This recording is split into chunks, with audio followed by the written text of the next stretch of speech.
Welcome, everyone. I'd like to now call the meeting, Board of Supervisors meeting of April 1st, 2025 to order. Let's have a roll call. Don't need a roll call? All right, everybody's here. I'd like to welcome to the podium Reverend Noah Morgan, who's with Hebron Presbyterian Church on Shallowell Road.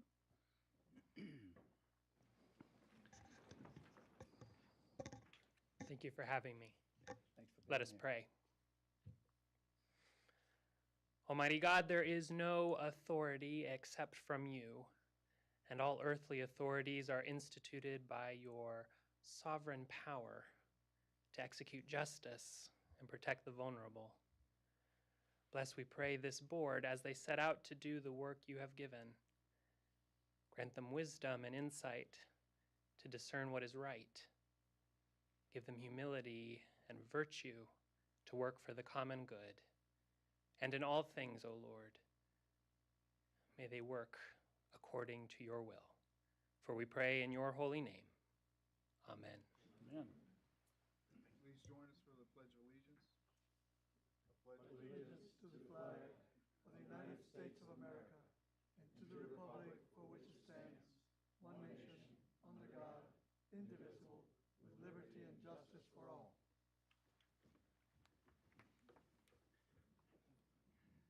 Thank you, Reverend Morgan. Next, we have a presentation of proclamation recognizing April as Hunger Awareness Month. Would representatives for this proclamation please come forward? If we have any? No? Okay. So what we have is a resolution. Do you want to? Yeah. All right. Give them a chance to come if maybe they're not coming. Okay. But we do have a resolution which I guess the thing for us to do would be to approve it. Okay. Okay. All right. Next, we have a presentation of proclamation recognizing April 6th through 12th as Crime Victims' Rights Week. Would representatives for this proclamation please come forward? Ms. Beskowitz will read the proclamation, then we will vote on the proclamation and take a photo. So, all right.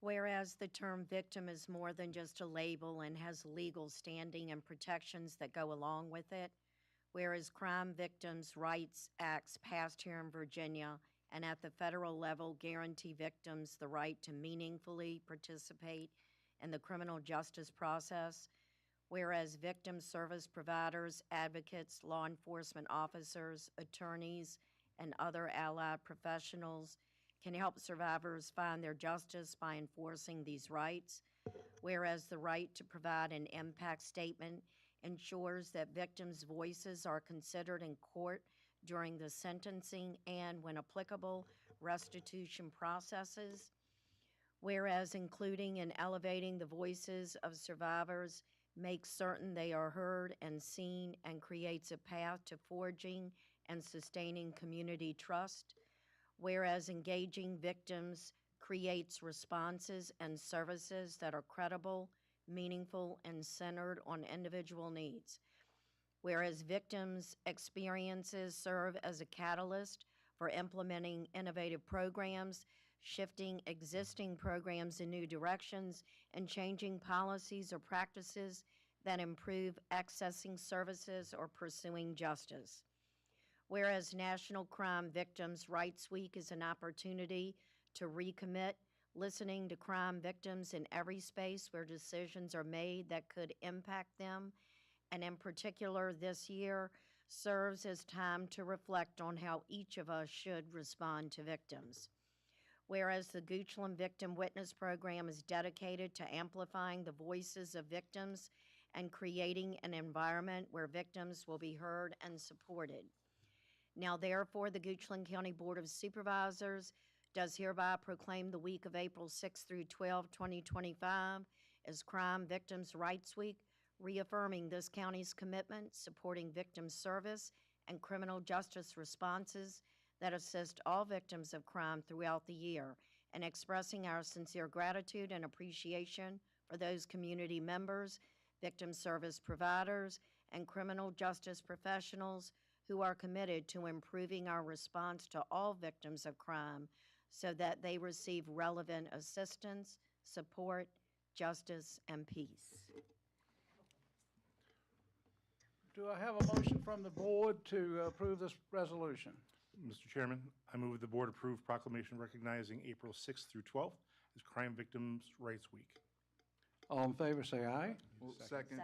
Oh, do we have a second? Excuse me. And then we vote. Who's Second. Got a second. Jonathan? Any discussion? All in favor, say aye. Aye. Any opposed? Motion.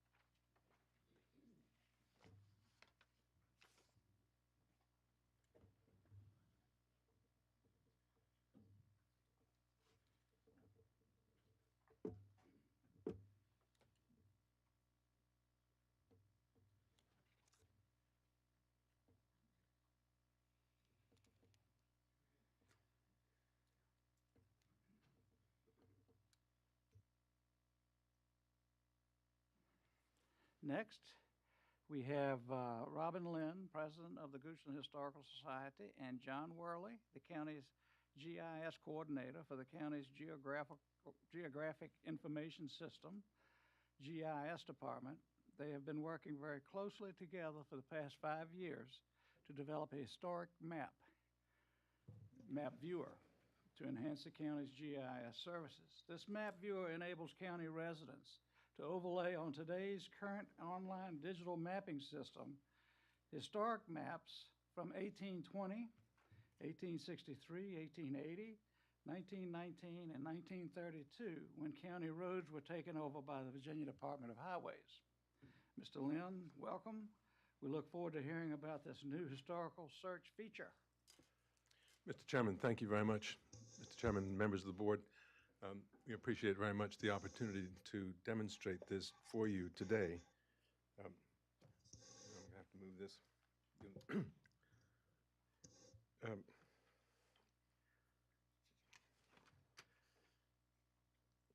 For the past 5 years, we've been working on this very quietly and with a number of different county administrators. We're glad to be back with the acting county administrator we worked with on this in the past, several years ago. We are, I have to say, the impetus for making this public now is the exhibit at the State Library of Virginia called Mapping the Commonwealth, which, if you can see on your screens now, in 1816, Governor Nicholas contracted with surveyor John Wood to do a survey of the entire state, all 146 counties. And that was before West Virginia was severed from us. So you see that map is a great deal larger than Virginia today. But every single county was surveyed. Now, John Wood, who was the director of this survey project, died in 1822, and the project was continued by his assistant, Herman Boyer, and it was completed in 1824. In 1826, it was printed, and the printed copy was almost 44 square feet in size. The room had to have at least a 14-foot ceiling in order to be able to erect the map. But the John Wood map of Goochland County features very much at the State Library exhibit, which is going on right now through June. And that map it shows the water systems, islands, geological features, roads, ferries, bridges, mills, towns, churches, taverns, certain public buildings, factories, and some houses and their owners. It is an invaluable resource for studying and verifying historic features in Goochland County in the 18th and early 19th centuries. Now, if we can go into the close-up, it even includes in very faint handwriting on the eastern edge of the county the notation, outbreak of granite. Now, this is where Luck Stone has so successfully operated for the past century, quarrying more than 500 million tons of granite from that site. Now, this has a lot of details that we look at today, and I encourage you all to look at where you live and see what's on the John Wood map. We'll go to the next map, which is the Gilmer map from 1863. This map was completed by General James Gilmer, who was with the Confederate States Army Corps of Engineers. The map is highly detailed and includes not only rivers and creeks, but roads, mills, taverns, and churches, also topographic features and indications of which are open and which are forested, including the names of many of the prominent landowners in the county. Of special interest, let me go to a close-up here, is the faint red lines that show some of the roads that were subsequently abandoned. For instance, near Crozier, where the current Old Mill Road has become a private lane, it shows as part of the Middle Road, crossing Genito Creek and running north to what's called Beaver Dam Road, which we now know as Shallowwell Road, which is very near Hebron Church, where Reverend Morgan is now the new rector. After this map, which you can see on your screen, I'd like to show you the George map.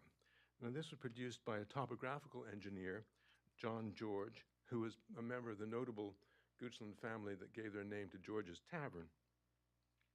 He, in this map, he shows the major geologic formations, identifying the coal band in the east, the gold band in the west, and in the iron and plumbago in the middle.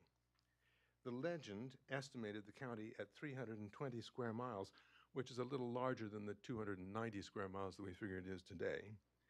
But worthy of note is that it marked 160 square miles of cleared land, 80 square miles of original forest, and 80 square miles of secondary growth.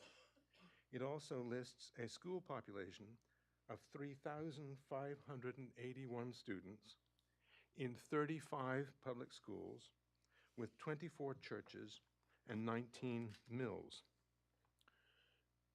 Now, the next map I'd like to show you is one of the more modern maps, and this is one of a number of maps that are in the viewer, but this is illustrative of modern highway department maps. It's from 1932 when the Virginia Department of Highways, the VDH, now known as VDOT, took over the county roads and follows the passage in the General Assembly of the Byrd Road Act, which established the secondary road system. You will see when we get close up here that it shows Route 41 completed from the Henrico County line westward as far as East Leak, with a dotted line showing the projected construction in the future. Now, Route 41 was later named Route 250 when the VDH adopted the protocol of even numbers for east-west and odd numbers for north-south. But it's our expectation that the addition of the historic map viewer to Goochland County GIS systems will prove invaluable to residents, planners, as well as historians who are studying the development of our county as it accelerates in its growth. Now, we have the next thing. Going back to the beginning here, when you see the historic map viewer on your screen, and there's a pull-down screen which allows you to choose which of the historic maps you'd like to have overlaid on the current map. One or more, or all of them, that would be impossible, I think, but you can then see how the roads have moved, changed, been added, have disappeared. In many cases, as we were developing this, especially over the past 5 years and much more over the past year, the roads have moved a great deal, sometimes only 20 or 30 feet, sometimes a quarter of a mile or more. And it takes looking at one map and looking at the next map and then going to the field and finding out where they are, which is extremely valuable. We expect that there will be multiple entry points to the historic map viewer from the Goochland County and Historical Society websites. However, if you'd like to take out your cell phones now, and there's a QR code that you can focus your cell phone on right now, and you can then get the immediate connection to the historic map viewer and save it as a bookmark for the future. And I'm sure that Mr. Worley would be happy to answer technical questions, of which I'm entirely incapable of answering, but he can tell you how this works, and any questions you have about the historic map viewer, we'd be happy to entertain. Any questions? Mr. Chair? Thank you, sir. Are there any questions? Yes. How have we adjusted, and I'm asking on behalf of my council, with the adjusted line with Louisa?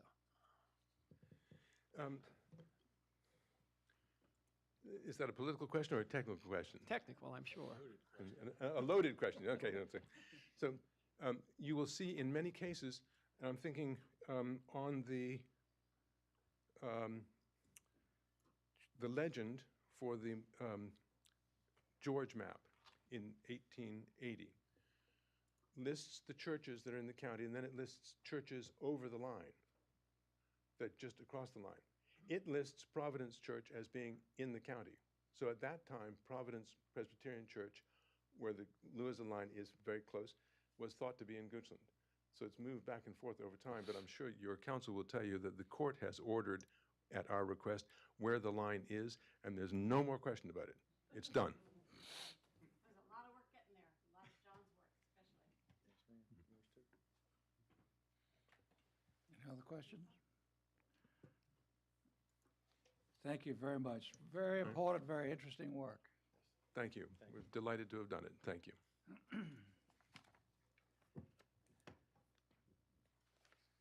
Now, I'd like to take this opportunity to thank everyone who either attended in person our 3 town hall meetings, which were held recently, or viewed them online. They were held over the last several weeks. The last one occurred last night. County administration topics included regional tax rates, the budget process, budget priorities, long-term budget impacts, real estate values, the county's proposed budget, the capital improvement plan, budget accomplishments, countywide transportation improvement projects, utilities master plan update, Firefly connections, new business, industrial buildings, and projects upcoming May events such as Goochland Business Appreciation Month and Goochland Day, Parks and Rec master plan update, Parks and Recreation upcoming and current events and programs, and our upcoming document shredding and hazardous waste collection event, and the many ways citizens can stay connected to Goochland. Schools covered there, adopted budget for fiscal '26. If you missed it, live streams of all the town hall meetings are available on the county's website. Now, going through this process, I have some observations.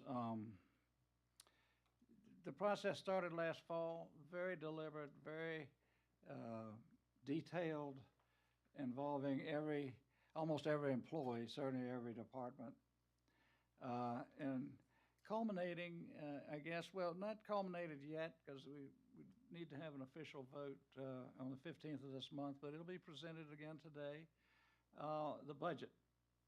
But let me tell you what I became aware of during this process. I became aware that we have the very best public safety that could be imagined. And I would put us up against anybody. Our fire and rescue and our sheriff's department are the very best. We are very proud of them. Our schools rank in the top echelon of all schools in the state of Virginia, and we are nationally ranked with some of our achievements. We have an above 98% on-time graduation rate from high school.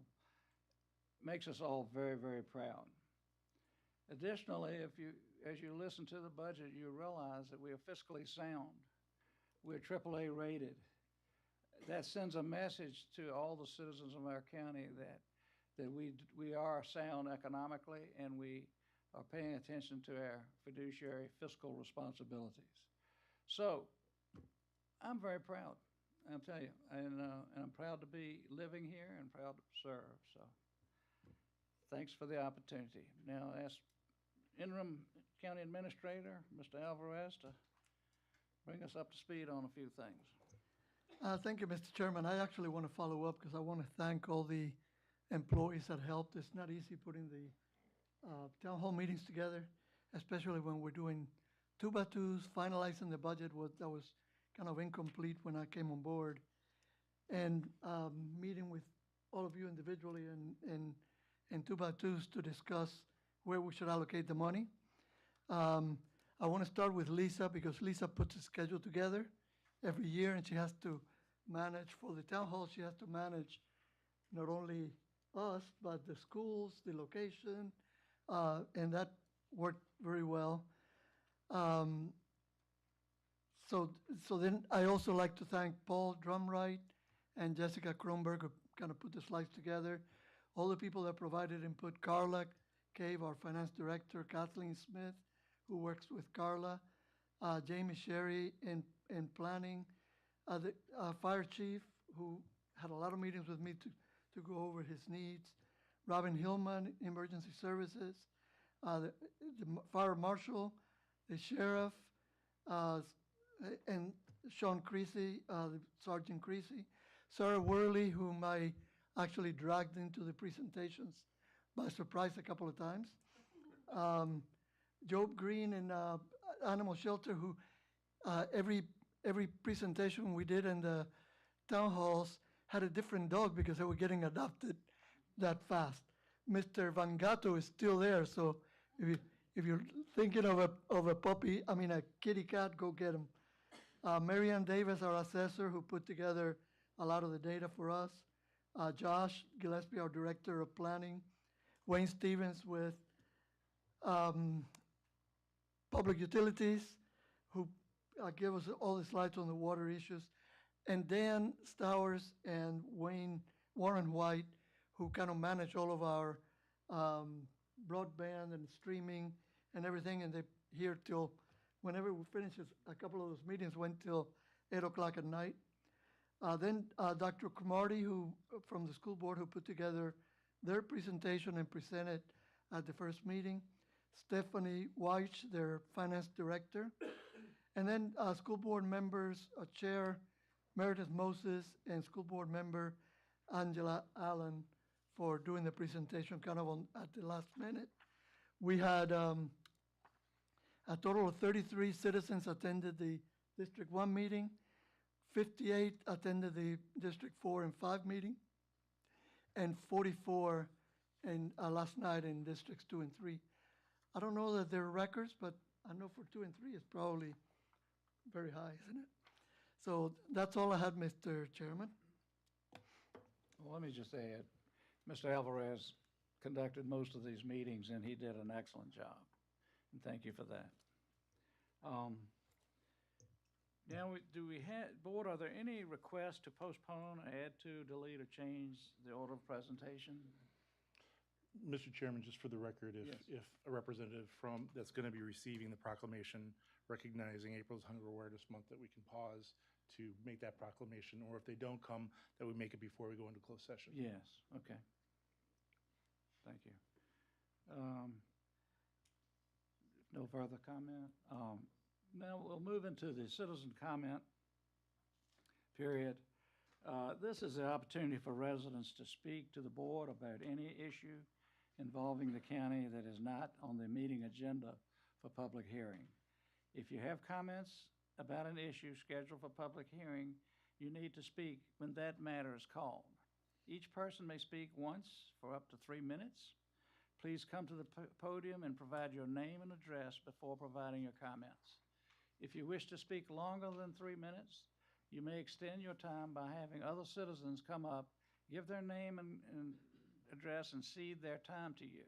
Your time is increased by 2 minutes for each person who does so, up to a maximum of 10 minutes total. The board is offering a citizen comments period, but it is not intended to last more than an hour. Now, just as a further reminder, we have indicator lights here. When they turn green, you have 3 minutes or the beginning of your time. When the first yellow light, you have 1 minute left to speak. The second yellow light continuously blinks, 30 seconds left to speak. Red light, speaker's time up, and we appreciate if you would honor those lights. I'll now open the meeting for public comment.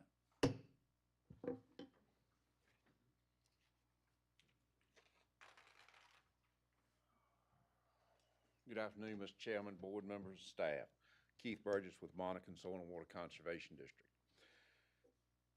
As I begin comments, I've been thinking about many things the past few months. Institutional knowledge. What value do you place on institutional knowledge and success of an organization? How many years does it take to establish institutional knowledge? 5, 10, 15 years or more? And what's the best way to transfer institutional knowledge from staff to leadership or from leadership to staff? This transfer to knowledge takes many conversations and years of teamwork. We are all fortunate to have Mr. Alvarez as institutional knowledge as an interim CEO of Goochland County. Over the past month, Monacan's been busy with routine and non-routine activities. Monacan staff participated in the Virginia Flood Protection Master Planning process. Staff's been busy certifying agricultural BMPs, for which payments will be issued later in coming months as practices are completed. Our board of directors conducted our annual planning meeting. Our staff and board continue to work on the budget as local, state, and grant sources and contracts are in flux. Some of you all continue to ask questions about the Virginia Agricultural BMP program. This afternoon or early today, I sent Mr. Alvarez and staff some current information with our progress on that. As part of a current and regional grant project, we recently analyzed some of the GIS data related to land use. At the time, there were 16,000 parcels of land in Goochland County. 11,000 parcels is owned agricultural, which is 89% of the acres in Goochland County. Of the 11,000 ag parcels, only 3,300 of those parcels are greater than 5 acres in size. 1,700 parcels were enrolled in the land use valuation program. There are approximately 155 conservation easements in Goochland County. Some of those acres under easements have an assessed value of $0. Is agricultural zoning an appropriate zoning for parcels less than 5 acres in size? How does zoning relate to property assessments? Back to my original introduction comments. As an institutional staff member of more than 30 years with Monacan Soil and Water Conservation District, I've probably forgotten many of the services and projects implemented within and for the benefit of Goochland County. We once served as the environmental inspector for Goochland County. We reviewed PODs for Goochland County and provided environmental comments on a non-biased basis. We conducted land development seminars. We also provided a conservation and agricultural equipment rental program at one time. We've been recognized at the state level for multiple projects over my career, and some of our innovative ideas have been advanced to national and international levels, whether you all know that or not. And it takes institutional knowledge to understand what we've done in the last 30 years. We also often do things as team members not recognized, not for recognition, but as team members. Without institutional knowledge, many of these things go unacknowledged by upper management.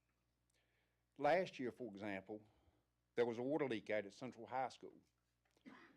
Staff couldn't find it. County staff couldn't find it and was ready to hire a contractor. We found that leak, and staff was very appreciative of it, and it saved the county staff time, contract money, to the benefit of Goochland County, because we are true team players along those lines. Some of you all continue to ask questions about our reserve funds. As I've previously reported, the majority of those funds are restricted use based on current contract deliverables and for non-routine expenses such as vehicle replacement and equipment replacement. With the exclusion of current contracts and deliverables, the overwhelming majority of those reserve balances were generated 10, 30 years ago because of successful management. We believe in fiscal responsibility today and for future conservation of soil and water resources within this county. We look forward to serving the soil and water resources of Goochland County for the success of Goochland County and for protection of our resources. Thank you. Thank you very much. Would anyone else like to come forward during the citizen comment period?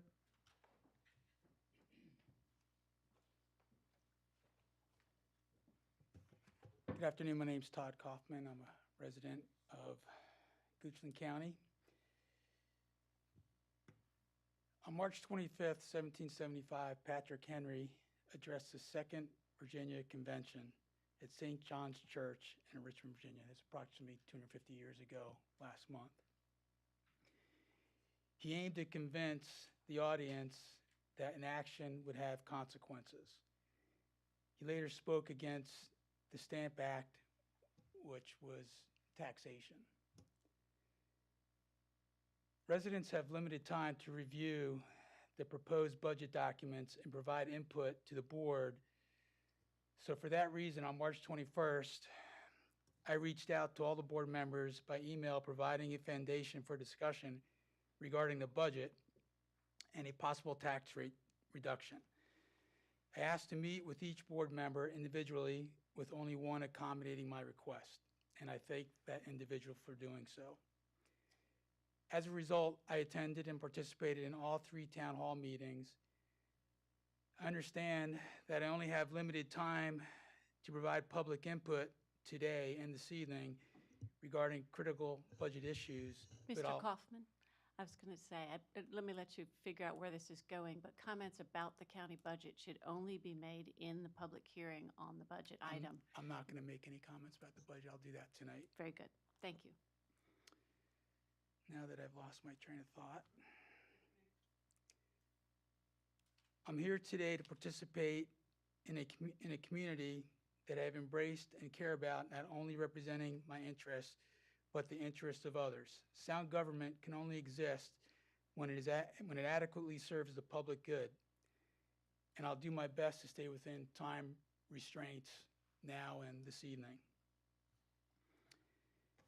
I was told it ain't gonna happen regarding tax rate reductions. I can only try to provide you with information that'll give you a broader perspective regarding what the county can do for its citizens. I was also told that a few $100s in tax relief to property owners isn't gonna help those people. I really need the board to understand that it's okay for residents to ask questions. It helps for the board to plan, organize, and implement and revise in order to be proactive regarding proper management of the government. I just want to say I appreciate the attempts to build a budget based on a conservative rationale, which has annually provided a surplus at year end to fund the surplus cash fund. Secondly, I want to thank Manny Alvarez for assisting the community and for talking to me while serving as the interim county administrator about these issues. I also want to thank Carla Cave for the work she has done putting together this complex budget. I do have some questions for the board, and I believe that this is the appropriate time to ask the questions in preparation for this evening. Mr. Kaufman, your time is up. Okay. Sorry. And hence the problem with public input.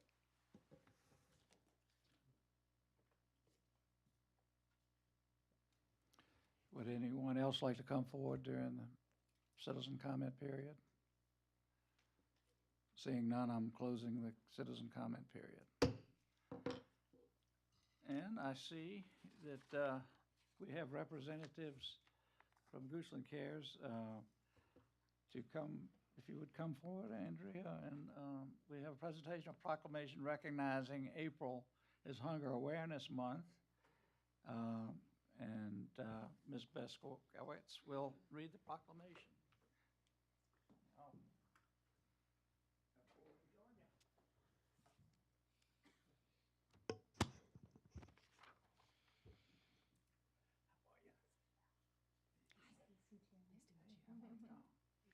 Whereas food is a basic human need, and in food insecure households, the need for food competes with the need for other basic human necessities such as medication, housing, utilities, and transportation.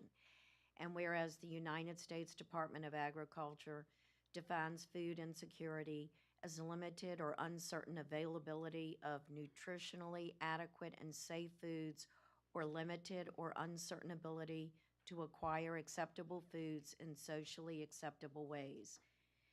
And whereas Verplug et al. 2012, sorry for mispronunciation there, defines a food desert as an area where populations live more than 10 miles from a supermarket or large grocery store if in a rural area. And whereas Western Goochland has been declared a food desert by the Virginia Food Desert Task Force. And whereas an estimated 5.8%, or about 1,650 of Goochland's 28,000 residents, experience food insecurity in 2024. And whereas with economic instability expected to fluctuate as the nation, state, and county experience inflation. And whereas Goochland's low-income citizens depend on public and private food resources to meet their nutritional needs. Now therefore be it resolved in recognition and support of the important work being done by Goochland County Food Pantries, the Goochland County Board of Supervisors do hereby proclaim the month of April as Hunger Awareness Month in Goochland and urge all citizens to actively donate food or other resources to support the numerous open food pantries throughout Goochland and to work towards the vision of food security for all Goochland County residents. Come on, let's get a picture. Mr. Chairman, would you like a motion? Mr. Botters, Mr. Botters had his light on first. Okay, thank you, Mr. Chairman. I move that the board approve the proclamation recognizing April as Hunger Awareness Month. Do you have a second? Second. So there's motion and second. Is there anyone like to discuss it further? All in favor say aye. Aye. Any opposed? Motion carried. Mr. Chairman, I appreciate you're quick on the draw, but I was going to say how much I appreciate the efforts that Goochland Cares does. Thank you for being here and for the work you do.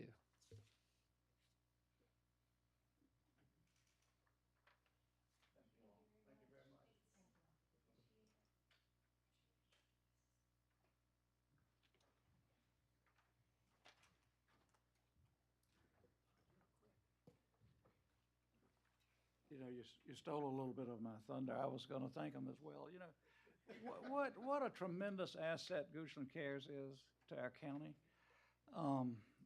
One of those things I should have added to my list when I spoke earlier that makes us all very, very proud. Thank you for what you do. All right, now getting back here. We have approval of action items, I believe, action minutes. Do we have a motion to, well, first off, any corrections or additions to the minutes? Do we have a motion to approve the minutes of March 4th? So moved. Do we have a second? Second. Any discussion? All in favor say aye. Aye. Okay. Next, in accordance with the provisions of Virginia Code 2.2, 3711A1. Mr. Chairman? Am I you're- way ahead? Yep. Oh, I got off. VDOT reports. Oh, we've got a bunch of reports then. I'm sorry. Okay, we have some reports. VDOT. Mr. Wynn, thank you for being here. Mr. Chairman, members of the board, Mr. Alvarez, Marshall Wynn with VDOT. This past month, we had 171 work orders, completed 181, and had 6 after-hour call-outs. Been doing pothole patching. We patched some 1,100 potholes this past month. Been doing ditching and shoulder repairs and cleaning, tree and debris removal and cleanup, sign replacement and repairs throughout the county. We are currently working on Hockett Road. We're replacing a double line of 24-inch pipe right there at Somberg Development. Should be completed by this afternoon, and the road should be open later today. Other than that, I don't have anything else, not unless y'all have some questions. Any questions? Not so much a question, but as an appreciation, Philip Frazier with VDOT has been very generous with this time, exploring 2 solutions, one at Hockett and Route 6, and then also at Route 6 and River Road, Cobblestone, Monacan. I'm not sure I'm missing one there, but Right at the golf course, I know. yeah, Spaghetti Junction. And he was there at dark 7 o'clock in the morning, helping to observe those traffic conditions. And then with the Zoom meeting, may have come up with a low-cost solution to what we have at Hockett and Route 6. So I've told him thanks, but if you tell him thanks, that might mean more. So Okay. I'm sure you've seen that we've eradicated the pavement marking at River Road and 6. I called it the Rorschach blot test, but yes. Whatever. So Yes, you did. Thank you for that. working on a plan for that. So once we get it developed, that information will be coming back to Mr. Gillespie to pass along, okay? Thank you very much. Okay, anything else? Yes. I know I've asked for this in the past, and we've had a hard time coordinating it. Maybe this year we'll get luckier, but as we move into the mowing cycles, which I'm sure are a month or 2 ahead. No, they're not that far out. Okay, well, you know, as the weather changes and wind kicks up, there's a ton of litter out there, and I've always wanted to try to organize the litter pickups in coordination with the mowing schedule. So any assistance that we can get doing that, I think it would be super beneficial for everybody. I know we have citizens out there that are willing to step up and do that. So I'd love to see if we can coordinate that this year. Okay, Thanks. Okay, thank you, Mr. Wynn. thank you. Okay, now, a great privilege and pleasure to introduce Mr. Cliff Haller, head of our Human Resources, who's going to introduce some new county employees.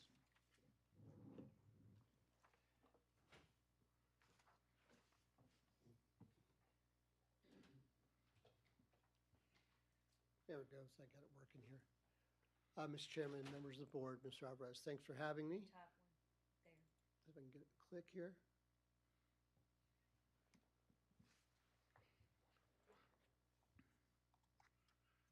From beginning all the way to the Yeah, end. thank you. New hire introductions. Getting better. And there's the little clicker. Thank you very much. So I want to just fully say thank you to Fire Rescue for all their work to helping fill some of the positions that have come up. We have 6 new people that we'd like to introduce in Fire Rescue. They're all replacements for people that have moved on to other jobs. But if everybody could stand, we'll just cycle through some names for the Fire Rescue team. Starting with Casey Treon. She's our new Fire Logistics Officer. Very excited to have her. Then we have Michael Leonard, firefighter EMS. Gavin Williams, firefighter EMS. Tyler Bimus, firefighter EMS. Jonathan Morrison, firefighter EMS. And Robert Mahans, firefighter EMS. Many counties really struggle with getting quality employees to come to work for them in fire rescue, and our fire rescue team does an amazing job of bringing them in and getting them trained. So thank you, everybody. So thanks, guys. Thank you. Welcome, welcome. And we were a little delayed in moving forward. Let's see. I don't know why it's doing that. Hold on. Let me just press escape here. There you go. So our next one is Kimberly Carreras. I think she's here. Yes, Kimberly, if you could stand. She's part-time for us in Commissioner of Revenue's office. Thank you, Kimberly. And then we also have Ann East. I don't think she was able to come today. She is new for us in the treasurer's office. And then lastly, I know he couldn't make it. He's out in the field. Dylan Clark for utilities technician. So very excited to have all of them. Welcome to Goochland County.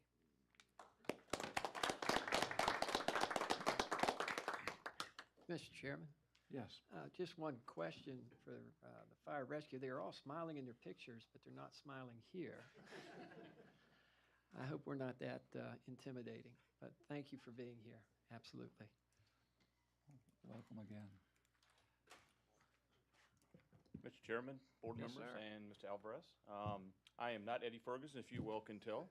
So Chief Ferguson is actually on vacation this week, well-deserved vacation with his family, and I'll be filling in today for him. I believe his report's already been sent to you. I'm going to skim some of the items that he asked me to skim for y'all. He put it in micro print, but because of my age, I had to put it in bigger print. So if I flip pages, it's not because it's long, it's just because I need to have it a little bit bigger. So as you saw in his report, call volumes for the month of January and February reached 808 calls that we responded to. I will tell you that the month of March, we responded to over 400 calls as well. The breakdown of incidents has already been submitted to y'all for 2024, and y'all should have that in your board report. Want to remind everybody that the statewide burn law is in effect currently, in effect through April 30th. So that's no open burning prior to 4 p.m. This includes everything from campfires, brush piles, leaves, household trash, stumps, fields, broom straw. Nothing can be burnt prior to 4 p.m. due to the weather. You can't add fuel to your fire if you're doing a controlled burn. You can't add fuel after midnight, and you need to stay with your fire at all times. The penalty for that is up to $500, so make sure that you're following the law on that. Sandy Hook Fire Station update. Our ambulance has been staffed now for 24 hours a day, 7 days a week. The on-duty crews are using a single-family dwelling on the property as temporary quarters and have recently moved over to the house just behind where they were located. So they are now at 2913 Dogtown Road. This ambulance is making a positive impact to this area, reducing response times to the residents of Sandy Hook and also the Gum Springs area, but also supporting other areas of the county with multiple units when multiple units are actually busy on other calls. Department and the County of Goochland are moving forward with the design phase of the new Sandy Hook Fire Station, and construction is hopefully will be beginning in the fall of this year. Dry hydrant annual testing and preventive maintenance will begin this month. Dry hydrants are located in ponds, lakes, and streams throughout the county to assist us with fire suppression support because many of the parts of the county didn't have a hydrant system. So Trident Mobile Service, LLC, will be performing this testing and preventive maintenance for us and the inspections. The public will see them throughout the county over the next couple of months, and we anticipate dry hydrant testing to be completed by early summer. We recently completed our annual hose and ground ladder testing. Annual testing of both hose and ladder are required for our ISO, Insurance Services Office evaluation process, but it's also identified by the NFPA as a standard that all fire departments should take place in. This year, we tested over 47,000 feet of hose over a 3-day period. We didn't do it. A company did it for us. It used to take us weeks and weeks to do this, so we've hired a company the last several years. It's made it a lot easier for us, and it's also safer for us as well. Our pharmaceutical project, the pharmaceutical project that y'all are fully aware of, is actually underway. The department is currently implementing changes with our EMS medications. We're no longer, because of the a deadline that's been set by the FDA and also the Virginia Board of Pharmacy, which was April the 15th of this year, we need to transition away from our typical cardiac boxes or medication boxes that we used to transfer out and exchange at the hospitals to our own pharmacy system within our own department. Chief Watkins, Casey Treon, and Captain Ransom have been working hard to get that up and running, and we will actually be live with that prior to the April 15th deadline to ensure that our medications availability to our patients are always out there and available to them. Preparations also being made to have this underway in a few, it's been underway for several months, and many staff hours and regional collaboration among fire and EMS departments across the region and across the state have actually helped with this program.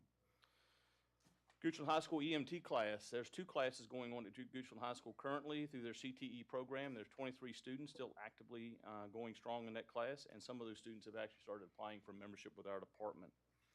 Our fire rescue Springs in service is just completed, thanks to Captain Profit behind me and Lieutenant, I guess they're still back here, yes. Captain Profit and Lieutenant Coughlin arranged for that to happen and got all our firefighters through our in-service training. Some of that training included emergency vehicle operator safety, fire sprinkler systems, fire department connection standpipes, and we did several live fire training evolutions at the new live fire training structure, which Mr. Alvarez was able to see yesterday. As you already know, we've hired 5 new firefighter EMTs for our department to fill vacancies that we have had over the last several months. We're getting ready to hopefully start, depending on how the budget goes, start a new process for the upcoming budget year. All of these 5 behind me, not Casey Treon, she's the part-time logistics person, but the 5 gentlemen there, the firefighter EMTs, they're expected to graduate on April 16th and will be shipped out to the stations for further training in the field. Since January 1st, we've had 9 new volunteer firefighter EMTs or fire and EMS people actually apply to the department and become members. Our volunteer recruitment and retention coordinator is also developing new promotional materials that you will see on social media advertisements throughout the area on different platforms to hopefully attract more applicants. And as I've told the board members in previous times before the board, we're always accepting applications, and whenever you're ready, just let me know and I'll make sure that you get an application. This month, the month of March that is, we actually introduced several new apparatus to our department fleet. 2 new Ford F-550 4-wheel drive Horton ambulances were delivered to us back in January. They were outfitted and both of them were placed in service in the month of March. One went to Station 2 in Crozier, the other one is at Station 4 in Fife. New tanker that was out on display out front here for y'all before you walked in today, is actually a new addition to our, that's a stock tanker. We were able to get the stock tanker to us quicker than we can build a custom tanker, and it actually is benefiting the residents of Fife, but also all residents of Goochland County. The new ladder truck that we ordered several years ago arrived in December. It took us several months to get it built out with the equipment, adding equipment, getting things certified on it. And that truck also went into service in the month of March and is replacing a 1992 model ladder truck that we're disposing of in the very near future, hopefully this week. Emergency management updates from Robin Hillman. She apologized. She's not here today because she's participating in an emergency management drill. But she continues to focus on promoting emergency preparedness and resiliency throughout the county. Virginia Severe Weather Awareness Week was March 10th through the 14th, and Goochland County government and fire rescue participated in a statewide tornado drill on March 11th. Grace Episcopal Church will be hosting a community responder class on April 26th from 8 a.m. to 12 p.m. This is free training that is provided teaching people how to activate the 911 system, compression-only CPR AED training, responding to choking, bleeding control, which is Stop the Bleed program, and also the Narcan administration protocols. The county's emergency operations plan was recently adopted by you, the board, on March the 4th at your meeting on that day. Virginia code requires that all localities have a current emergency operations plan, and that comprehensive review of the EOP occurs every 4 years, and it has to be adopted by the governing body, as you well know. Fire rescue, we're always in need of volunteers. While we've come to you and asked for additional paid staff, we are still actively seeking volunteers to help offset those costs and so forth.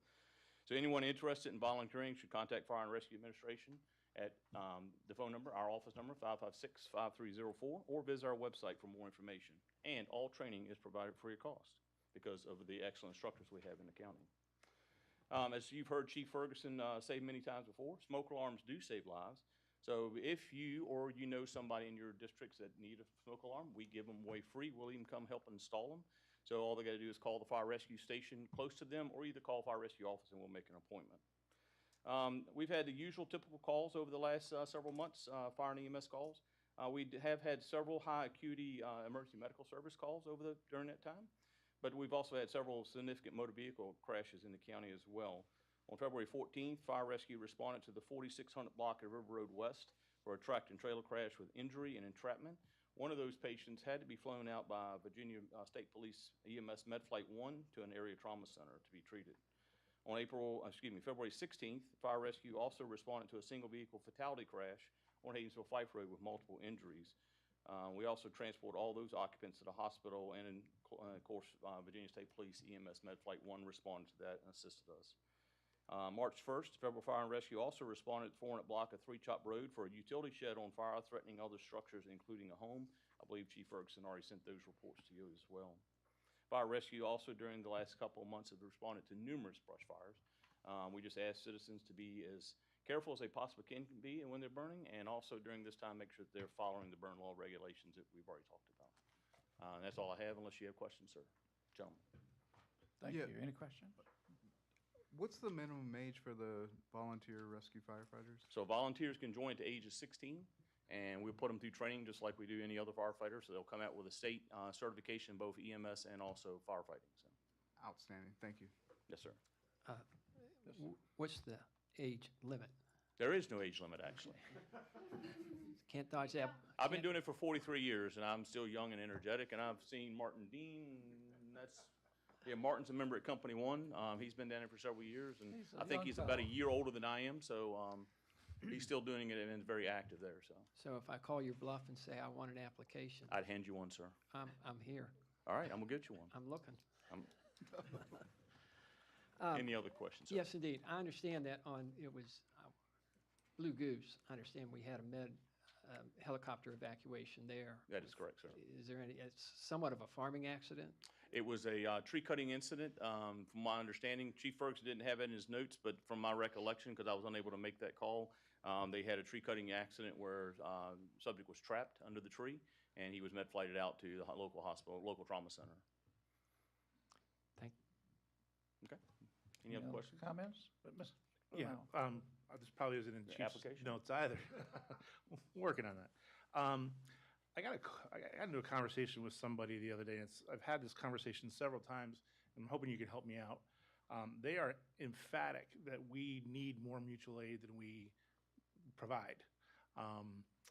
But yet when I look at the numbers, like last month, we had a total of 4 mutual aid calls that we received, yet we provided mutual aid to 35 calls.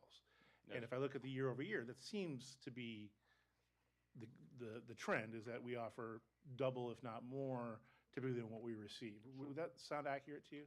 I would say that we're probably more self-sufficient than a lot of jurisdictions. I will tell you that a lot of those mutual aid calls you're probably seeing where we're giving mutual aid or automatic mutual aid agreements that's already set forth in the county system, where like Louisa, for example, whenever they have an accident on the interstate, they immediately request Goochland to assist, so they don't have to tie up their units because they've got so many call volume as well. Great. So thank you for that. So the data is accurate. I can say Yes, that there are numbers to support. Okay. And then second, in the totals, now that we have Station 8 24/7 with rescue, are we going to start seeing those numbers reported out in the report for the rescue hours in the tables? They're not showing up yet. Yes, I believe they will be. I'll double check with my counterpart, Chief Markey. Both. This is rescue duty hours, fire duty hours, and then I'm guessing they're not going to have any volunteers yet.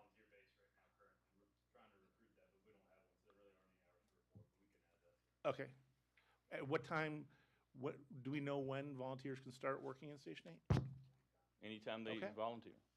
Beautiful. If they request Station 8, they can go there. And Chief Markey takes care of all of our staffing too. So if we're shorthanded somewhere, we have volunteers. While they may be assigned to a Centerville station or a Fife station, they do have the ability to serve at other parts of the county, and they know that when they join. Excellent. Thank you. Yes, sir. Good job. Keep doing great work. Thank you, sir. Appreciate all of your Makes us all support. proud. Couldn't do it without you, sir. Thank you. Okay, we have several reports in our packet. The board, been in your board packet, accounts payable, broadband report, agricultural report. Are there any board reports that any board member would like to make? Mr. Chairman, I'll Yes. just note that Thursday, that is the 3rd, yes, the RRTPO is meeting, and I will be more than happy at our 15th meeting on the 15th to give you an update if that's Sure. appropriate, or I can hold it until May. Sure. All right. Mr. Alvarez, will you now review the consent agenda items for the board? Yes, Mr. Chairman, the only item we have on the agenda today is you allowing the county administrator to execute a memorandum of understanding with Gallian Hospitality LLC. That is a residence in by Marriott in the Notch. We have an agreement, we're about to renew an agreement with them for services, emergency service or social services needs. We've partnered with them to provide some temporary housing for folks that lose their home in a fire or have other issues. And our rate, the rate they give us is 10% of retail rate. And Ms. Jefferson is leaving. It's okay. You're good. So that's the only item on the consent agenda today. And this is a second amendment to the agreement. Okay. All right, any questions on that, board? Do we have a motion? Well, I do have a question. Yes. Is it 10% off or is it 10% 10%, up? the price is 10% of the retail cost. So it's a pretty good deal. I would, 10% yeah. less or 10% of the retail? 10% of. That was is my what the question. agreement- Okay, yeah. so if it's, I'm going to do this in my head. Yeah. If it's $50, they would pay 5. Yes, if that's 10%. So 90% discount.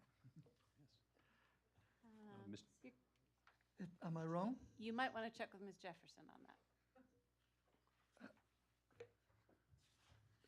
I may have to review the contract because Ms. Jefferson, Good afternoon, Mr. Alvarez, Board of Supervisors. 10% off. I do want to assure you that what we do is if we have an instance where we need to use a hotel, we will check other facilities around the area and make sure we get the best rate. A lot of times, if there's a storm, Dominion in the past has had priority with using that facility. So we will check hotels in the area and see where we can get the best rate. sorry, I misread the agreement just before the meeting. But And we usually ask for government rate, which could be less Right, than what they have listed. Okay. Thank you. Thank you. Thanks for clarifying that. All right, Mr. Chair? do we have them? I move that the board approve consent agenda item as presented. Second. Any discussion? All in favor, say aye. Aye. Aye. Any opposed? Okay. All right, now, do we have any new business?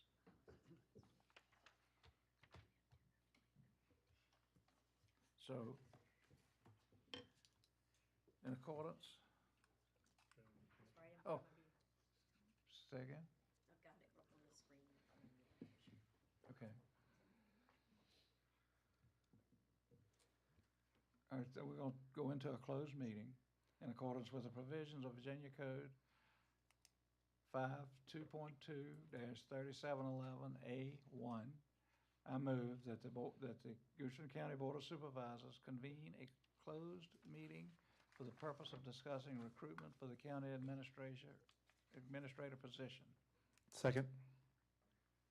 Any discussion? All in favor, say aye. Yay. That's a roll call. Oh, let's do a roll call, okay. Mr. Lyle, Yay? Mr. Spoonhauer, Yes. Mr. Waters, Yes. Mr. Christie, Yes. and Mr. Winfrey. Yes.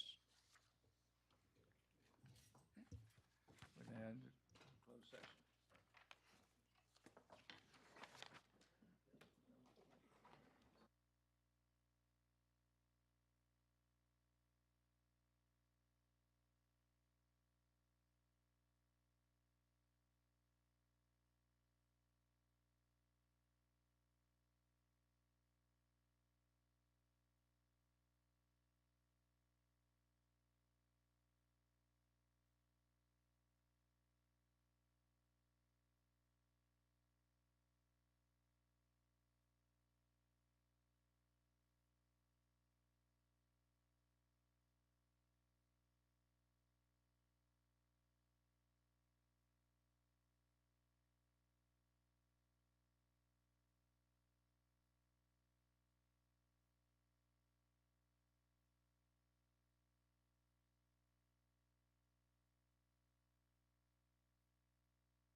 Okay, we're going to reconvene and certify. I move that the board members hereby certify that, to the best of each member's knowledge, only public business matters lawfully exempted from open meeting requirements under the Freedom of Information Act, and only such public business matters identified in the motion convening the closed meeting were heard, discussed, or considered in the closed meeting. Do we have a second? Second. Do we have any further discussion on that? We're going to do a roll call vote. Mr. Waters? Yes. Mr. Spoonhour? Yes. Mr. Lyles? Aye. Mr. Christie? Yes. Chairman Winfrey? Yes. Motion carried. Motion carried, and we will adjourn until our 6 o'clock business session this evening. We're adjourned.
Okay, ready? I'm ready if you're ready.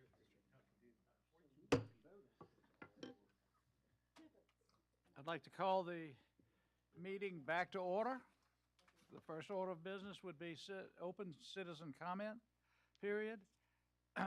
This is an opportunity for residents to speak to the board about any issue involving the county just that is not to be on an issue that's already on the agenda for the public hearing. If you have comments about an issue scheduled for public hearing, you need to speak when that matter is called. Each person may speak up to 3 minutes. Please come to the platform and provide your name, address before providing your comments. If you wish to speak longer than 3 minutes, you may extend your time by having other residents come up, give their name, and cede their time to you. Your time is increased by 2 minutes for each person who does so, up to 10 minutes total. The board is offering a citizen comment period, but is not intended to last more than an hour. And just to reiterate, we have a timer. When the light is green, you have 3 minutes from that point. The first yellow light, you have 1 minute left to speak. The second yellow light continuously blinks, 30 seconds left to speak, and once the red light is on, the speaker should stop. We'll now open the public hearing, public comment.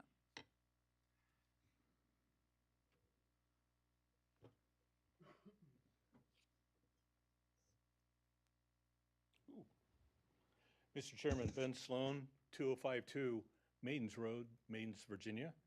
And honorable members of the board, Madam Council, Madam Secretary, is this part of the public comment session for the budget, or is it a budget later? The budget's later, so this is anything you want to talk about. So there will be a comment session, comment opportunity on the budget itself. Okay, thank you. Mr. Chairman, what I would like to do is, I know, first of all, you don't get a lot of accolades for all the work, all the time you put in. And I know you put in a lot more time than what the compensation is from your salaries and from your benefits. And in particular, I would like to say a very gracious thank you to one of the board members, Mr. Spoonhour, Supervisor Spoonhour, for all the work he's done with regards to the regional transportation efforts, and in particular, the interface with VDOT. We would not have our work done at Ashland Road like we're going to have it done. We'd not have other projects done within the county. And I think Mr. Spoonhour deserves a great gratitude from the citizens and elected members in this county. Thank you, sir. Thank you. Is there anyone else that would like to speak during citizen comment period?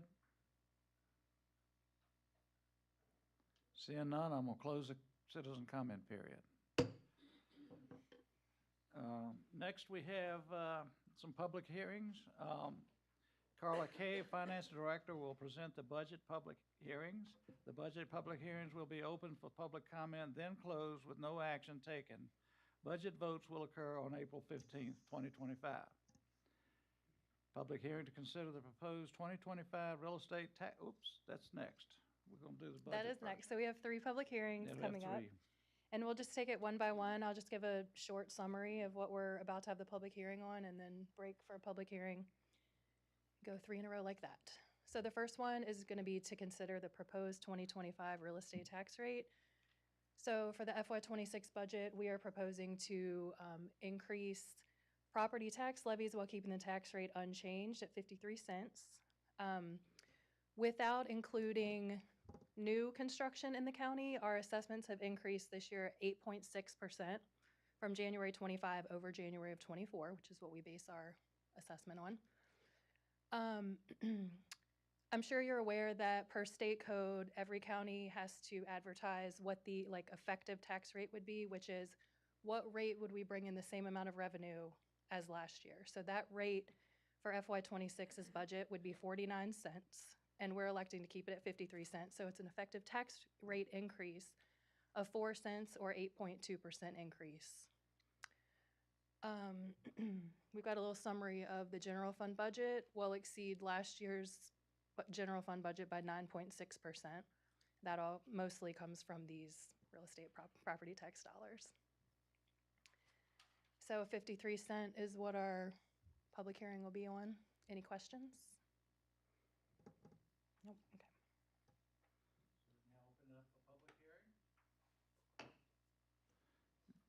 It's now open for public hearing. Honorable Chairman, honorable members of the board, Madam Council, Madam Secretary, I rise Ben Sloan, 2052 Maidens Road, Maidens, Virginia, to yield my time to Mr. Todd Kaufman.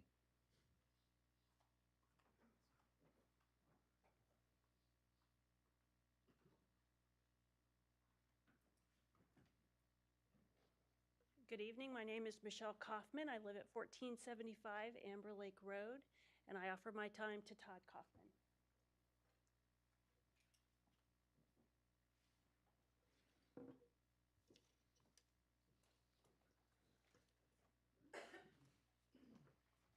Good evening, I'm Todd Kaufman. I live in Mannequin-Sabot, and I'm going to continue where I left off this afternoon. Mr. Kaufman, would you provide your address, please? Oh, I'm sorry, 1475 Amber Lake Road, Mannequin-Sabot. I provided each one of you a packet this afternoon. It's just two pages. I was asked to keep the summary to one page by one of the board members, so I will try to be as brief as possible. Surplus cash fund. Of the $60+ million in the surplus cash fund, approximately $30 million is unassigned. I've learned there is a lack of public awareness of the surplus cash fund, the purpose and balance. I ask that the fund be explained to the public over the course of the next couple weeks or during the budget session at some point, so the public has a better understanding of what that fund is actually for. For example, why is there a surplus cash fund? Why is it necessary? Why has the balance reached $60+ or minus million, or approximately 60% of the general fund? Why is it not being drawn down presently to the 35% policy level? And finally, if the rationale is to boost the bond rating, why does the surplus cash fund exceed the 30% the three bond rating firms recommend as an acceptable limit? And that's Moody's, Fitch, and Standard & Poor. The purpose of a high bond rating is to provide borrowing power for a locality.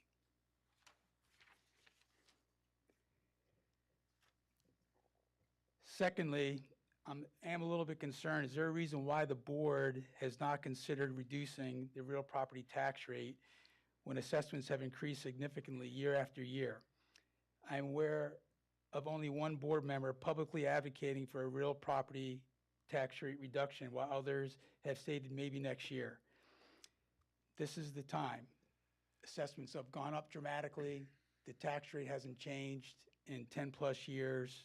It's time to provide the community some tax relief.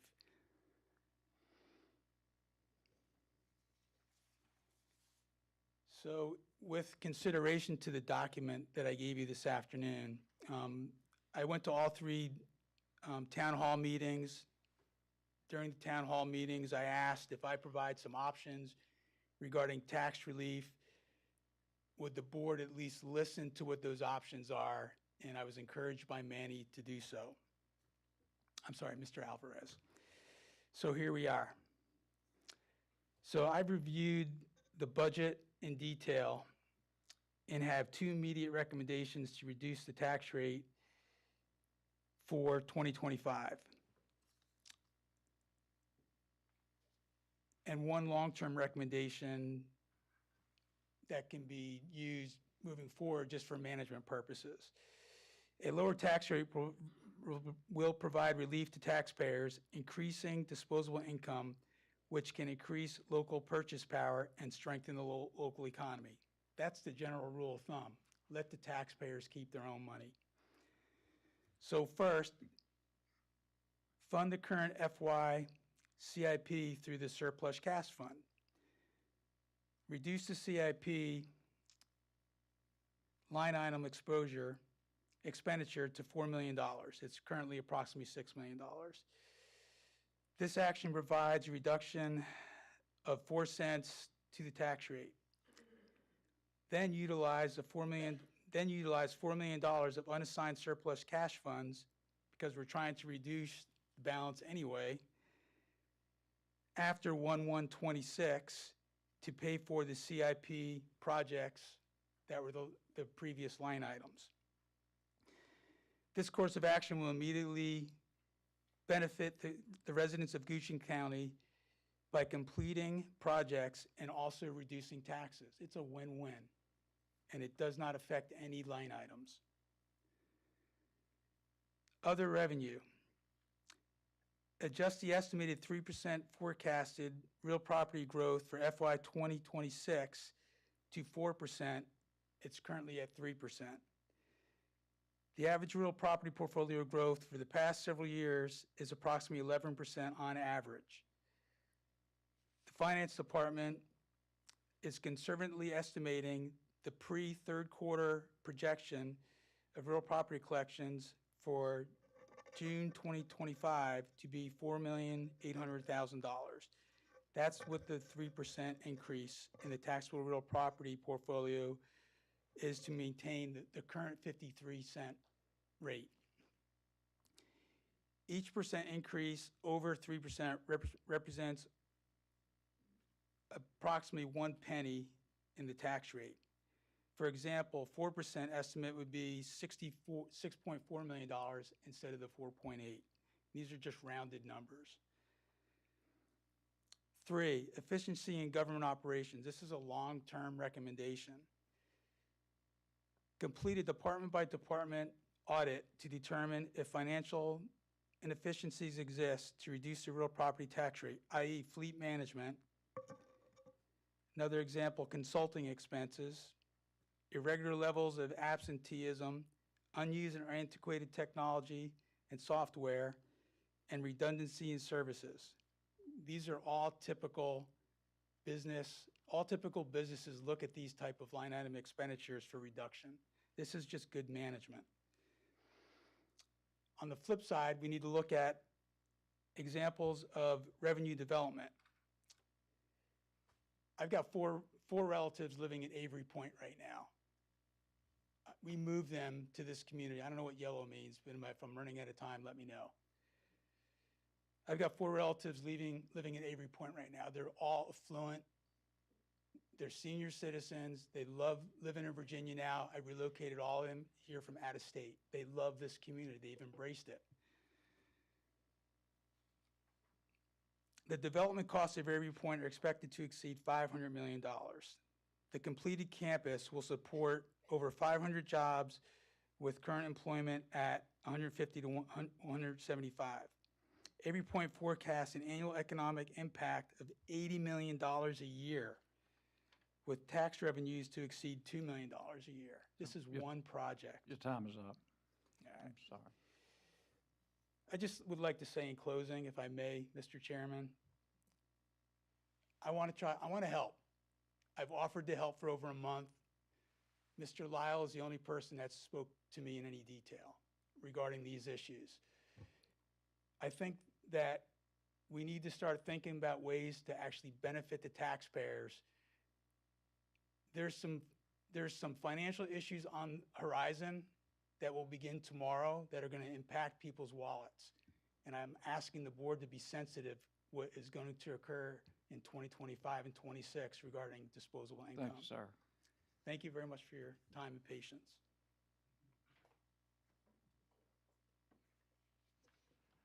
Is there anyone else that would like to come forward this time? All right, close that comment period. Next, we are having a public hearing to consider the proposed fiscal year 2026 county budget with proposed amendments. The proposed fiscal 2026 school budget with proposed amendments, the proposed fiscal 2026 fiscal year 2050 capital improvement program, and the proposed 2025 tax rates. And I'll ask Ms. Carla Cave to present. All right, thank you. So we are looking at an fiscal year 2026 proposed budget after all the amendments have been made of $148,597,906. I've laid out here the differences in the different functions from FY25 to 26. You can see the biggest changes are general government at a 10% increase. I just wanted to explain what's going on there for the few large ones. We've added a third attorney for our county attorney's office, and we have had a major increase in all kinds of different softwares going on to our IT department. Current contracts increase year to year, sometimes by 10%, and there's so much software going on within the county. Another thing to point out is our capital improvements. The very bottom line is decreasing $1.7 million, which is a 23% decrease. A lot of that is costs that have moved up within the operating budgets, and a lot of that is IT related as well. So that's a 10% increase there. And then our other large increases to public safety. And as you know, we have added 11 full-time positions to our public safety. And the state has put out a couple requirements for salary increases as well that we'll touch on another slide. So those are the largest changes going on. Utilities is also showing a 29% increase. That's mostly due to the fact that there wasn't much CIP going on in fiscal year 25, but just because of projects already in the works. So that's been added for FY26. All right, here's a look at, this says fiscal year 2025, it should say 2026. Our proposed capital projects for the year, fairly small, $5.9 million, $2.441 million in fire rescue. Half of that is a fire truck, and a large portion of it is an ambulance. Both of those are funded, and a few small other things. Chiller for the middle school and high school in education. I won't list all of it, but we're looking at $6 million for capital projects. Nothing's changed there from the proposed to the amended. As you said earlier, this is going to be presented today and adopted April 15th. And here are the changes. As you remember, in February, this proposed budget was put in front of you with a surplus. So $1.4 million in revenue coming in over expenses. So when Mr. Alvarez got here, our goal was to balance the budget. So make our revenues and expenditures equal. The options are lower the revenues or increase the expenditures. So we have, between talks with the board and talks with each other, relooking at all the revenue, these are the changes that have been made. So this is where we've allocated that $1.4 million. We have added 6 new firefighters for 6 total. The original had none. We are providing an ALS stipend increase. Our ALS providers with fire rescue currently receive $7,000 stipends, and surrounding counties are increasing theirs. So to stay competitive, we're increasing that to $11,000. With growth of firefighters, they need a little more leadership, so 4 reclassifications. The state has put out a mandated 1.5% employee bonus to constitutional offices. So because they only provide that for state-supported positions, we're providing it to all employees at $356,000, which doesn't even, the state doesn't cover even a portion of, less than 20% of that. The state has also mandated a 6% increase in dispatcher salaries. And when looking at our sheriff's office starting pay for dispatchers, it was still under $50,000. And a lot of surrounding counties are right at 50 or above.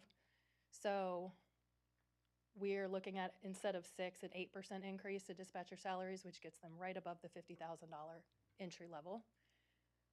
The sheriff, because of that, has given up 2 deputy vehicles, which saved $150,000. Our building inspections department is rocking and rolling and needs another plans examiner. So we're hiring a residential plans examiner. That was requested in the current year budget as well, but was never funded. So he's going to get that in FY '26.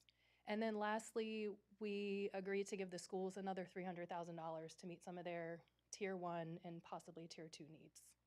So those are all the amendments from what you originally saw.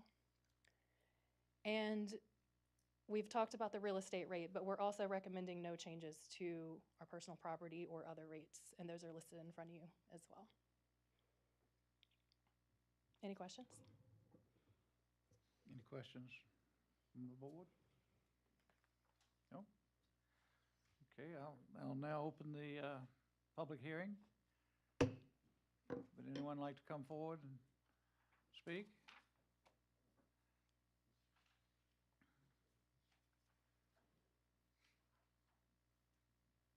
Good evening again. My name is Michelle Kaufman at 1475 Amber Lake Road in Mannequin-Sabat, and I offer my time to Todd Kaufman.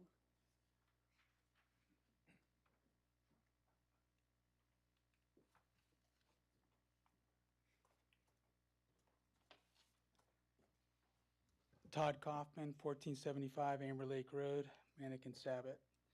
Just going to finish what I started. Avery Point.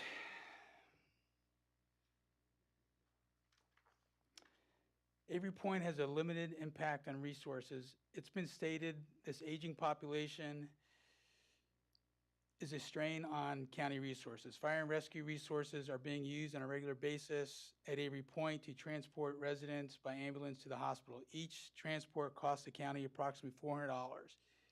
Avery Point residents are required to have medical insurance in order to live there.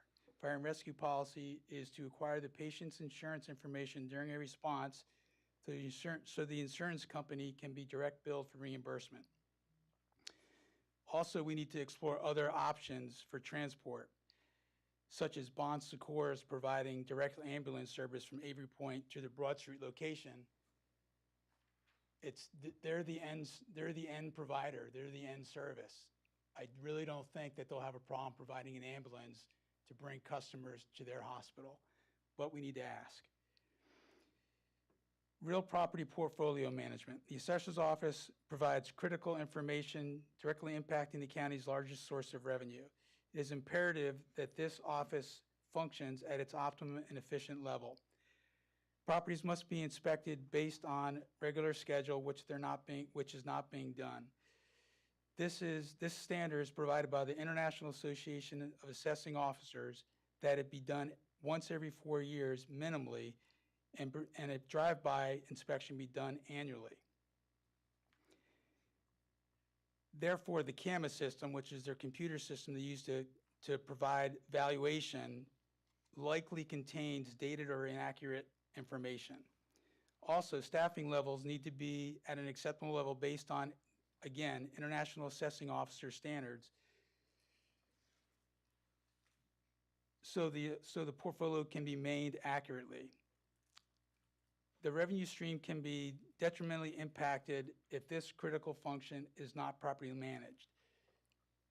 The assessor's data, the assessment portfolio, is the bus that we're driving to provide revenue for the county. If that is not completed properly, it impacts every aspect of the county regarding revenue, and impacts every department in the county. This is probably the most critical department that the county has, and it needs to be properly funded and managed effectively. Based on this, it is my recommendation under the current management situation for the county that the assessor's function be temporarily placed under the Director of Finance. I'm recommending this until the county hires a permanent county administrator, and it's no offense to Mr. Alvarez, he does a great job, but this is a financial function, and it should be managed under a financial officer. And based on my conversations with Ms. Cave, she has the expertise in finance to do so. Again, I offer my time, I offer my assistance to the county as requested. Thank you very much. Thank you, sir. Is there anyone else like to come forward? Okay, I'll close the comment period.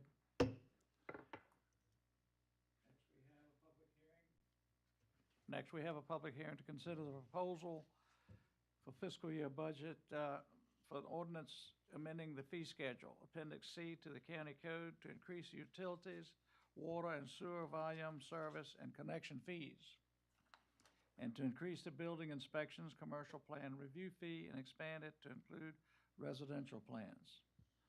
Ms. Cave? Yep, 4 fee changes here. Water and sewer user fees and connection fees for all users to increase 2.5%. And increase the re-review fee for commercial building plans from $100 to $250. And lastly, implement a new re-review fee for residential building plans, $250. That's all we've got on this one. All right, any questions from the board? All Yeah, right, I'll Mr. now- Chairman, I do. Oh, excuse me. No, Go ahead. no worries, I'm a little Mr. slow. Lyle. It was a big lunch at dinner. I have just barely within the last month become aware that in the eastern part of the county that is not part of the Tuckahoe Creek Service District, but does have public water and sewer, that we have some upcoming replace and repair issues. Have that been factored into this at all? Because it's going to be more than a nickel. As far as the fees go? Yeah, or even our rates, and I don't suppose this does not talk about rates, so I guess I'll have to just stick with fees. Well, it does talk about rates. All right. Yeah, Well, we're okay then. we're Thank you. moving to increase the rates, but Wayne, can you come up here and speak to that? Wayne recommended these rates, he'll have the answer. Okay.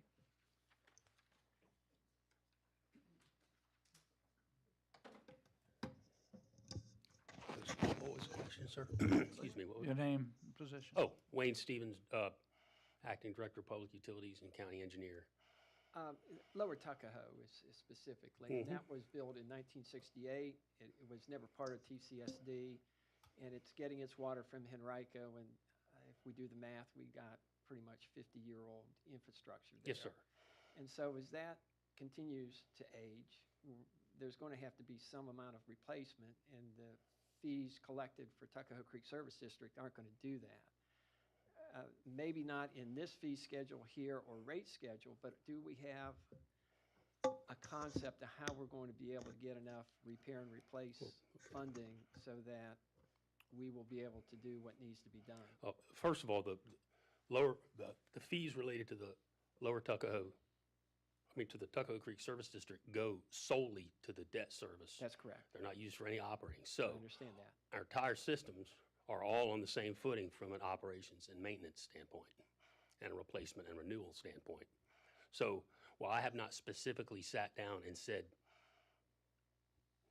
these lower Tuckahoe improvements need to be included in this rate increase, we have an annual operations and maintenance budget that we use to replace and repair things.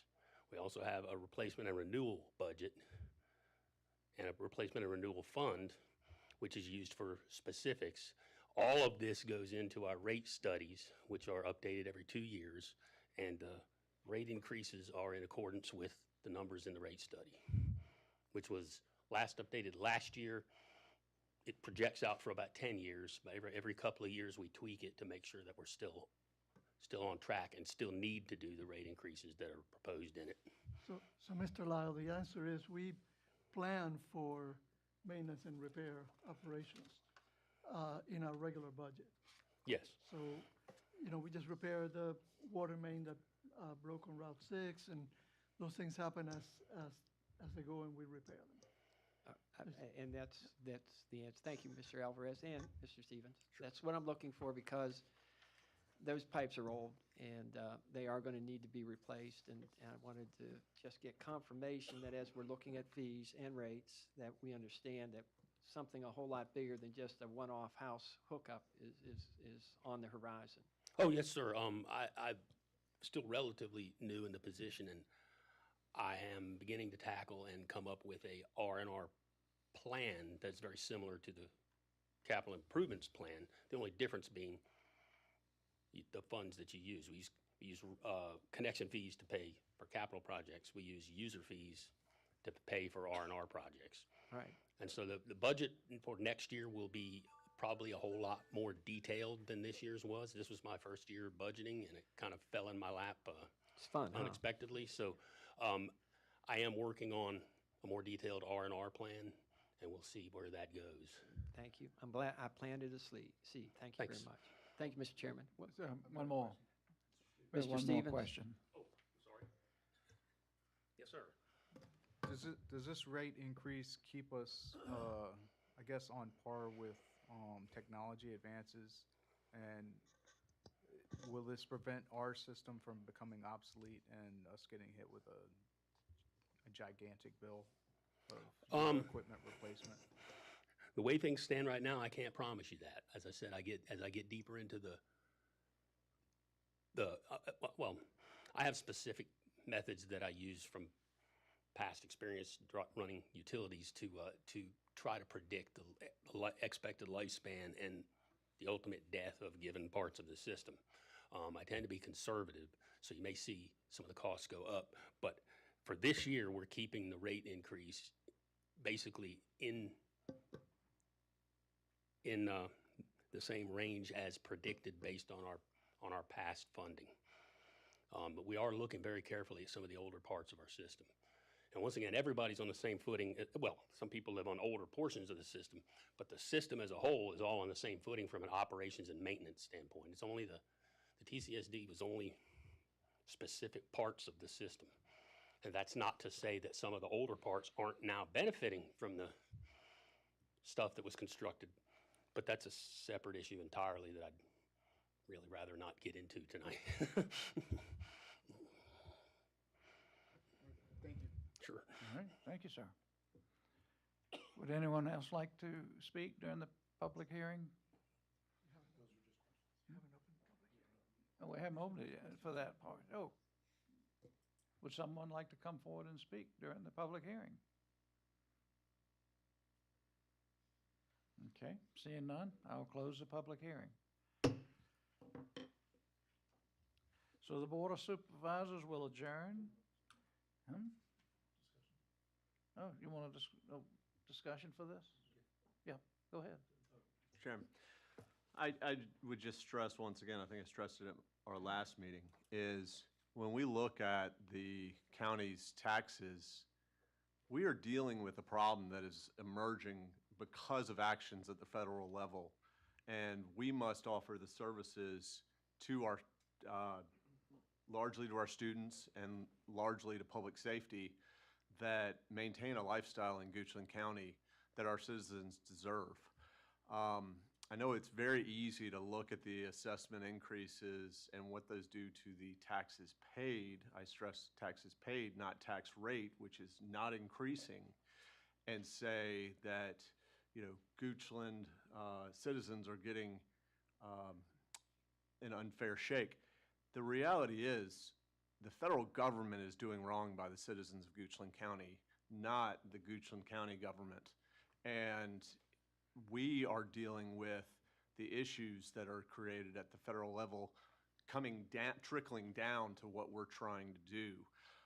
Additionally, on top of that, we do not get the support that many other municipalities get because of factors that the state has put in place, which say we need to fund the bulk of our services to our citizens. For schools, we pay 80% of that from our Goochland County budget. So we are doing incredibly well making sure these needs of our citizens are met. We are doing it with a balanced budget, and I hope our citizens realize that we are dealing with a bad situation falling down upon us that out of Washington, D.C. and out of our State House due to fiscal irresponsibility.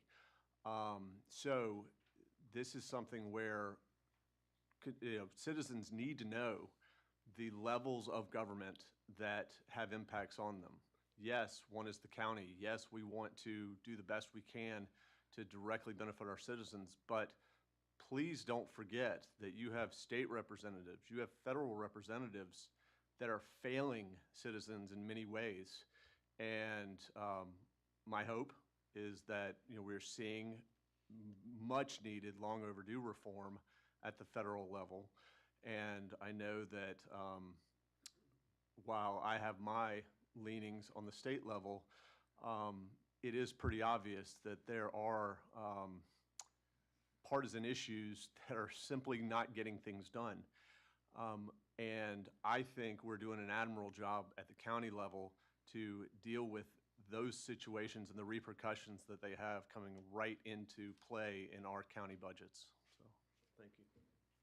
Thank you, Mr. Waters. Mr. Spoonhour? Yes, thank you. So I have a tactical question and an overall. Ms. Cave, if you go back to I think it was the second public hearing regarding the state-supported bonus, which totaled, I think, $356,000 and change. Yes. Talk to me about that one a little bit. Sure. So the state mandate was constitutional offices, which we have 5 of. Should I name them? I'll name them for Yeah, citizens' please. benefit. So our sheriff, our clerk of the circuit court, our treasurer, our commissioner of revenue, and our Commonwealth Attorney's office, they have themselves and they have their employees. So the state has put out a mandate that each state-supported office needs to receive a 1.5% employee bonus, which only equaled 180,000 possibly net of the state amount. So the reason this has been expanded to all employees is typically and it didn't have to be. This was discussed with board members and we looked at various options, but in the past, anytime our sheriff's office or fire rescue has received any kind of extra salary increase or bonus, it's been given to the other department. So we then looked at what would it cost to provide this to fire rescue, and that was our largest expense. And at that point, we decided to put 1.5% on all employees. Okay, thank you, Ms. Cave. And when was this decision by the state? The last couple weeks? Yeah, it was after the proposed budget was put in front of you in February that we got the letter from the state. I don't remember the date, but Okay. we had to incorporate that after. Okay, so thank you. Mhm. That's all the questions I have for you. I just had a couple comments. Yep. So this is a great example of, we as elected officials have sat down and worked with staff since October to figure out what we felt was fair compensation. The state comes in and our state representatives want to supposedly do the right thing, but with our money. So we had already contributed, we already agreed to a 3% increase, and the state's coming in and, for lack of a better word, forcing our hand to 1.5%. I don't think you can pay our people too much, but I am also fiscally conservative. So it does this is the frustrating part of, I think, what Mr. Waters was talking about, of the unintended consequences. It's great when you are such a well-managed county, no matter what some people may think, that we get penalized based on this ratio. So I think that is unfortunate. So I did want to just bring that up as a great example of what Mr. Waters was speaking of. We're literally seeing in real time, and this is the first time I've seen this. So, and I had long story, but regarding some of the things I heard, I'm getting. It's interesting. The conversations I've been having have been in regards to development being curtailed in the county, and then to increase services. So the typical communication goes something like this: we don't have the infrastructure, reduce the taxes, pay for the infrastructure, and don't approve any residential, is typically what I get. So I am very appreciative that, and I've had 3 conversations this week through email, or 1 through email, but it's very rare that somebody actually brings options. So I am very appreciative of the citizens that are listening that bring options for us to review. But I do appreciate folks leaning in and wanting to understand, because people don't realize that our county's grown 20%, yet we've done 100% investment in both fire rescue and and the sheriff's department. So 100% is a lot more than 20%. And we have a lot more to do. We have not had our CIP meeting this yet, which I think if folks looked at the number that I'm looking at that has been scaring me for 3 years, on top of COVID, on top of multiple administrations,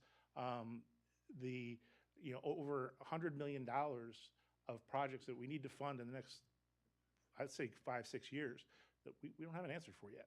So I'm remiss to look at any sort of tax relief. We lowered our personal property tax relief last year, and it was the first time we saw that we did not meet our revenues that year. So we look at this very closely because I firmly believe that money is best kept in the citizens' pockets all the time, without any sort of what's the word I'm looking for? Any exceptions. So I appreciate the feedback going through this and the ideas to pour over. So thank you. Mr. Lau? Yes, sir, Mr. Chairman. And this budget, as every budget, has been a challenge for me. And I want to thank staff and my colleagues. I have really benefited. Charlie, you've given me some great insights on CIP and how we might address that going forward. There's just been a robust and dynamic conversation, I believe. And the citizens. Yes, Mr. Kaufman, we've spent quality time for me on the phone. I'm not sure if you thought it was, but I've learned some things. And I've looked at my perspectives. And I have to own maybe opening up Pandora's box because I did vocalize when we advertised the rate that I'd like to explore a 1 penny decrease in the rate, which would have been about $990,000 in diminished revenues to the county. And I was thinking that if we did it 53 or did 52, that would be $1 million or so in the citizens' pocket, and the county would still be generating additional $3 million in income due to the increase in appraisals. But everything's not static. There have been increase in costs. Our fuel costs have gone up. Our salaries are going up. There are a lot of things that citizens are saying we would like more of. And so based on the information I've gotten and as I processed it, I expect I will be supporting the 53-cent tax rate when it comes up for a vote on the 15th. And that goes against my reflexive desire to cut taxes wherever possible, but not at the expense of needed services. And I did the math. If your house is appraised at $300,000, my support for the 52-cent tax rate, for the 53-cent tax rate, your taxes are going to go up $120. I'm going to be voting for a tax increase. And I do not like hearing myself say that, but that is what I will be doing if I vote for 53-cent tax rate. If your house is $400,000, I'm going to be voting to increase your taxes by $160. $500,000, $200. $1 million by $400. I don't want to do it, but I have really looked at the budget and I'm looking at how could we avoid that. And I also looked at what if I cut, or we did cut it by a penny. Well, if you have a $400,000 home, your taxes would go down, I believe, well, $500,000, it'd go down $50. $300,000 go down 30. And that's a 2 tanks of gas now, but it's real money. And I'd like to see it stay in the taxpayer's pocket. So what are we going to get for that additional 4 cents? What are we going to get by keeping the rate at 53 cents? Well, our operating costs have gone up. Gas is more expensive. We're going to see an increase in salaries. I used 178 employees because I do look at first responders, fire rescue, and the sheriff's department a bit differently. Our technology costs has been observed. The licensing costs on software have done everything except go down. Everything costs more than it did last year. And we don't even need to talk about eggs because the county, I don't believe, buys them. But so with public safety and schools increasing, that's where the money is going to. The sheriff's getting $400,000 or more for staff and equipment. We've got people in fire rescue that we're increasing staff count there. We got a new pharmaceutical system that we're going to have to pay for, and that was mandated by the state. We didn't have an option on that. We were told this is how you're going to handle pharmaceuticals now. So we're increasing support for the schools, and if anybody wants to stir a hornet's nest, say, oh, we're going to cut the school budget. I mean, I promise you that we will be just committing heresy. We're adding a third attorney in the county attorney's office, and I definitely chewed on that one for a while. So could we cut the budget by a penny? Yes, we could. And how would we do it? Well, as was suggested, we could increase our projection on revenue, going to 3.5%, from 3 to 3.5%. That could give us another $500,000 in revenue. We could delay some of these new employee positions for 6 months. Instead of starting new firefighters in July, we could wait until December, but that's a risk-reward equation there. And Mr. Carpenter stated when he presented the budget that he overestimated expenses by 3%.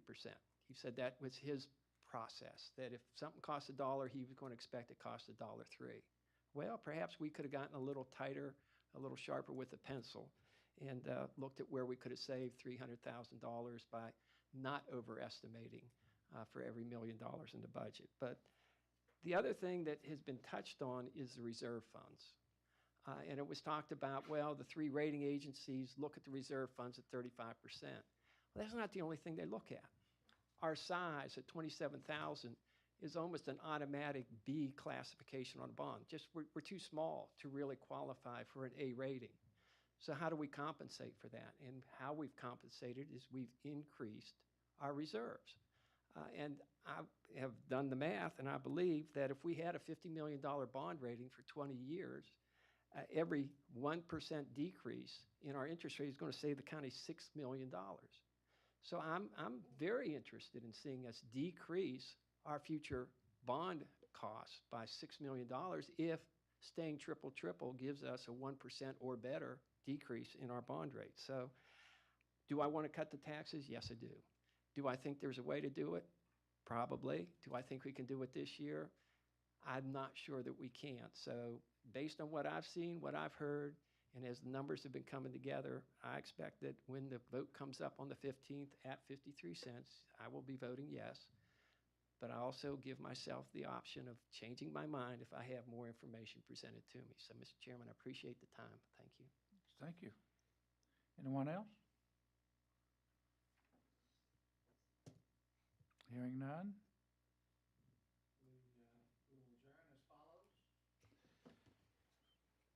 The board will reconvene on April 15th, 2025, Board of Supervisors afternoon regular meeting, and also at 6 p.m. for public hearings. And Tuesday, May 6, 2025, Board of Supervisors Audit and Finance Committee meeting to be determined. County Administration Building, Conference Room 270. Meeting is open to the public. And then Tuesday, May 6th, the Board of Supervisors regular business meeting to be determined, and then the 6 p.m. public hearings. Meeting adjourned.